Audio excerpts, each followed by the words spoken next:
And how's it going, everyone? It is Skullzi here with the latest gaming news, rumors, and speculation. In today's video, I want to talk about a topic that I've actually been wanting to cover for quite some time now. However, it seems like we just got some recent news directly related to this topic, and what I'm going to be talking about today is the actual possibility of Bethesda Game Studios to actually remaster something other than Skyrim for once, and more specifically, I'm talking about those Fallout remasters, such as Fallout 3, Fallout 4, and even New Vegas. In today's video, I plan on breaking down the actual possibility there is for a Bethesda Fallout remaster, and at the same time, I plan on sharing and breaking down recent news that I believe is literal speculative evidence supporting my theories. I'll combine all this with an analysis of the current Bethesda Game Studios development patterns, and then sprinkle in a dose of that speculation skooma. So with all that out of the way, let's not waste any more time and get to today's content. So first of all, ever since the original Skyrim remaster, that Skyrim Special Edition, many in the Bethesda community couldn't help but wonder if a Fallout 4 or perhaps even a Fallout 3 remaster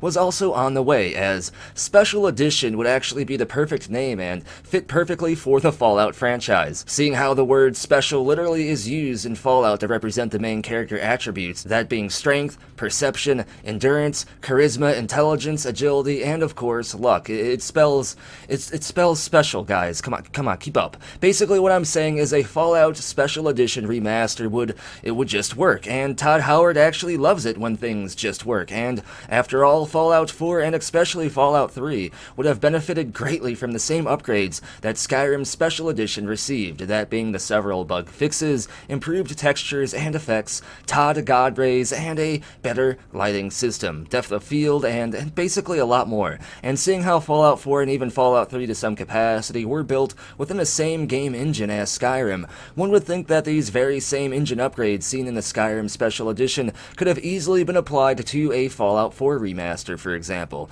Obviously, the unique and individual textures in Fallout 4 would need to be worked on separately, but a lot of the same engine and lighting upgrades and stuff we saw in the Skyrim Special Edition would no doubt be easy enough to just utilize for, say, a Fallout 4 remaster. At least that's what you would think, right? However, a Fallout 3 remaster would no doubt be a lot more difficult to pull off if the goal was to have the same upgrade fidelity from, say, Skyrim to Skyrim Special Edition, considering Fallout 3 is built on a much older creation engine version than Fallout 4, and it's obviously an older game. The same goes for Fallout New Vegas, only with the added difficulty and confusion that Bethesda Game Studios would have to deal with because they didn't actually develop the game. Obsidian did. So there would no doubt be additional bureaucratic hurdles to overcome for a New Vegas remaster. With this in mind, I'll mostly be focusing on a Fallout 4 remaster in this video, as that would be the easiest Fallout remaster for Bethesda to pull off, especially when you consider how easy it would be to utilize improvements made in the Skyrim Special Edition for, say, the Fallout 4 Special Edition. Yet, with all that in mind, with how easy it would most likely be for Bethesda to do all this, like I just said, years and years have gone by with no Fallout remaster in sight. Empires have risen and fallen. Many moons have passed us by. The Thalmor invaded us several times, and we've survived several failed harvests. Yet still, no Fallout remaster on the horizon. All jokes and drama aside, it's actually fairly surprising and perhaps a little frustrating, especially when you consider the 800 different Skyrim remasters we've received over the same timeline. Even more so when you consider the new Skyrim remaster, the Skyrim Anniversary Edition, which is set to release later on this year on November 11th. But fear not, as I believe I finally see what Todd Howard is actually doing, and what he has been doing this entire time, and basically, Bethesda's thinking long-term here, like the High Elves themselves, and they're making chess moves that don't actually take effect, or that we don't actually notice the effects from for many, many years. And here is what I mean by all this. First off, let's look at the Bethesda timeline, both past, present, and future. For 10 years now, Skyrim was the single-player Elder Scrolls experience, the single-player TES experience. The Elder Scrolls Online is no doubt a great game, a game which no doubt has had a bunch of new content added to it over the years, but for fans who prefer single-player games, Skyrim was basically it, and with the Elder Scrolls 6 set to not be released until after Starfield, most likely around 2026, we've basically had a long time with only Skyrim as the most recent single-player Elder Scrolls content.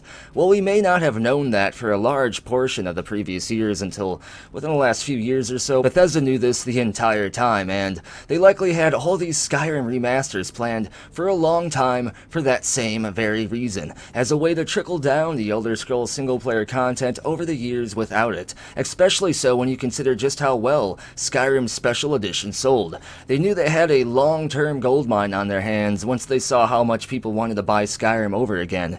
This is a goldmine that could actually fill the void of single-player Elder Scrolls content for a long time at the same time as well. But while this explains all the Skyrim remasters, it doesn't explain the lack of Fallout remasters. In fact, it makes it even just a little bit more confusing if you think about it, but hold on, it actually doesn't, and here is why. Skyrim is an anomaly for Bethesda. Not only is it the best-selling Elder Scrolls game of all time, it's literally one of the best-selling games of all time, period. Literally the 16th best-selling game ever of all time. Fallout 4 didn't even come close to that, not even half of the success Skyrim had, and furthermore, Fallout 3 didn't even have half of the success that Fallout 4 had. So in terms of just business alone, it almost makes immediate sense why we haven't seen a single Fallout remaster to date. The community decided with their wallets that they're more interested in Skyrim, but not only that, they're interested in Skyrim again and again and again and again and again. So, while it's easy to call Bethesda out here and try to claim they're being greedy and milking Skyrim like the cash Brahmin that it is,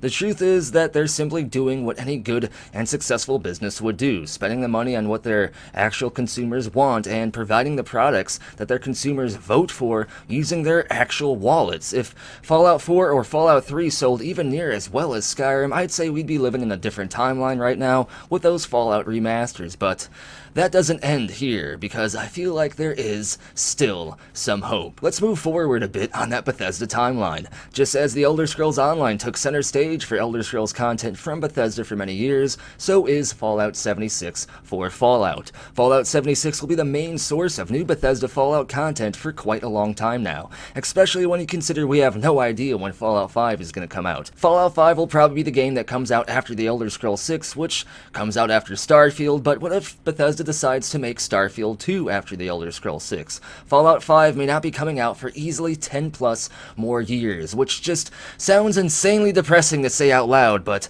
unless Bethesda Game Studios continues to expand and allows an entire new development studio to focus entirely on only single-player Fallout games, then I feel like Fallout 5 is several years down the line, and you're going to be waiting for quite a long time. But don't worry, this is where the hope of a Fallout 4 remaster comes in. Just as the countless Skyrim remasters were meant to fill the empty void of single-player Elder Scrolls content, a massive Fallout 4 remaster could very well do the same thing for Fallout, only considering how much time has passed and how many Skyrim remasters we've actually received over the years, Bethesda would have to step it up a lot with a Fallout remaster, a lot more than just, say, simply next-gen graphic upgrades. The Fallout 4 Super Special Edition would have to be a combination of what we saw in both the Skyrim Special Edition as well as the Anniversary Edition, and this is where my strong, educated guess, skooma speculation theory comes into play, but remember, these crazy theories of mine have been correct so far. After Starfield releases, we will have a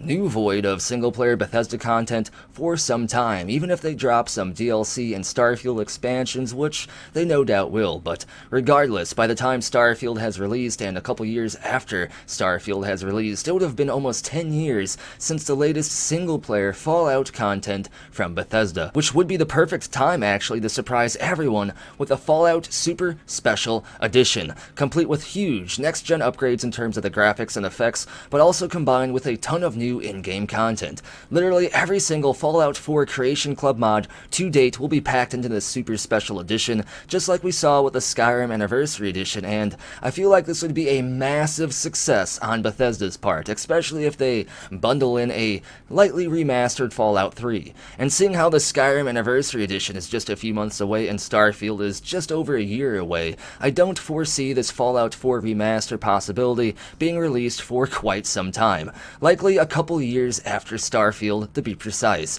after the initial Starfield hype wave calmed down a bit and people are back to being loud about wanting a Fallout remaster. This would not only make perfect sense in terms of just business alone, but the timing would align perfectly as well. All the stars would align, as they say. I feel like I'm the Thalmor here predicting when the moons are going to return, but mark my words, I'm calling it now. A couple years after Starfield, Bethesda Game Studios will release a huge Fallout 4 remaster, with tons of graphical upgrades, Creation Club mods, and added in-game content, and probably fishing too, seeing how that's a thing now.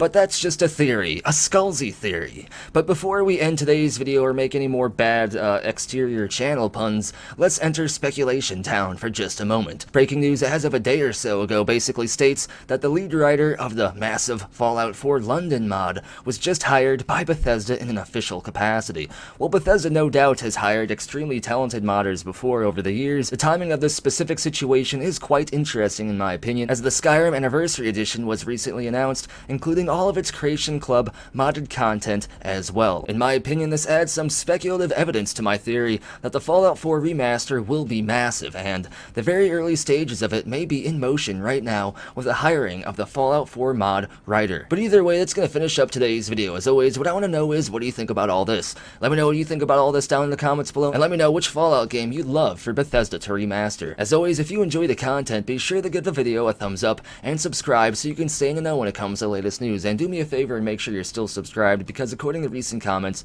YouTube randomly has been unsubscribing people, and if you do choose to subscribe, I would greatly appreciate it. And if you want to help grow the channel and the community, you can share the video, because sharing content is 100% the best way a channel grows. And please turn notifications on as well, as only 10% of subscribers have notifications turned on. If you turn notifications on, it actually helps the channel algorithm a lot. And if you want to go above and beyond to support the channel and the community, you can support the channel over on Ko-fi, Patreon, or here on YouTube as an exclusive channel member. Links for all this and more are down in the description below. And as always, thank you for watching. I should probably really try to find out a way to shorten my outros here.